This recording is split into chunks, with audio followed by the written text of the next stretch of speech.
To the point programme में एक बार फिर से आपका स्वागत है। आज का विषय है न्यूजीलैंड का ऐतिहासिक संघर्ष। सबसे पहले देखते हैं ये चर्चा में क्यों है। हाल ही में संधि सिद्धांत विधेयक के विरोध में लगभग 42,000 लोगों ने न्यूजीलैंड संसद के बाहर प्रदर्शन किया। यह विधेयक लिबर्टेरियन एसीटी न्यूजीलैंड पार्टी द्वारा पेश किया गया है।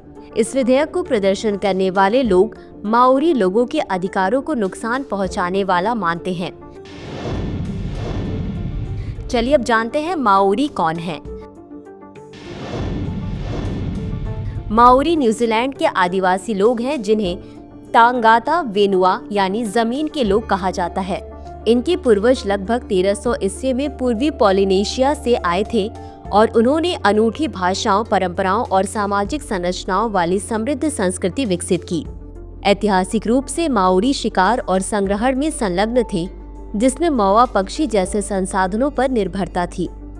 इस समुदाय ने संधि ऑफ विटांगी वर्ष 1840 में की, जिससे शासन का ढांचा तैयार हुआ, लेकिन बाद में यह संधि संघर्ष का कारण बन गई।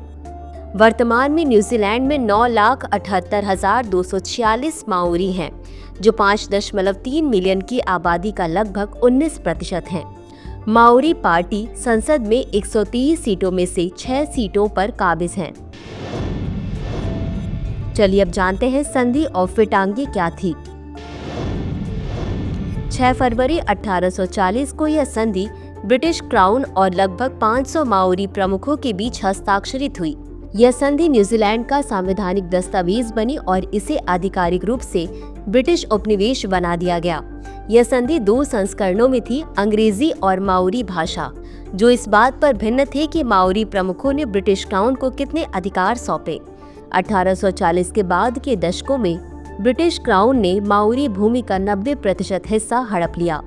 दोनों संस्करणों का बार बार उल्लंघन हुआ और स्वतंत्रता के बाद भी माओरी अन्याय का शिकार होते रहे। चलिए अब देखते हैं संधि सिद्धांत विधेयक क्या प्रस्तावित करता है। एसीटी पार्टी के डेविड सेमूर द्वारा पेश यह विधेयक संधि के सिद्धांतों की संकीर्ण व्याख्या लागू करने का प्रस्ताव करता है, जिससे इसे सभी न्यूजीलैंड वासियों पर समान रूप से लागू किया जाएगा। सेमूर का तर्क है कि यह जाति विभाजन समाप्त करेगा और एक समान कानूनी ढांचा बनाएगा। हालांकि कई माओरी नेता और कार्यकर्ता इसे उनके अधिकारों को कमजोर करने और ऐतिहासिक अन्याय को सुधारने की प्रगति को खत्म करने का प्रयास मानते हैं। तो चलिए अंत में देखते हैं आज के अभ्यास प्रश्न को। संधि ऑफ विटांगी के बारे में निम्नलिखित कथनों पर विचार करें। 1. यह संधि ऑस्ट्रेलिया का संवैधानिक दस्तावेज थी और इसे ब्रिटिश उपनिवेश बनाया गया। 2. यह संधि 1940 में ब्रिटिश क्राउन और लगभग 500 माओरी प्रमुखों के बीच हस्ताक्षरित हुई। उपरोक्त में से कौन सा या कौन से कथन सही है या सही है? ए केवल 1, बी केवल 2, सी 1 और 2 दोनों, डी न तो 1 और न ही 2। इस प्रश्न का उत्तर कमेंट बॉक्स में जरूर दें। आज के लिए बस इतना ही। धन्यवाद।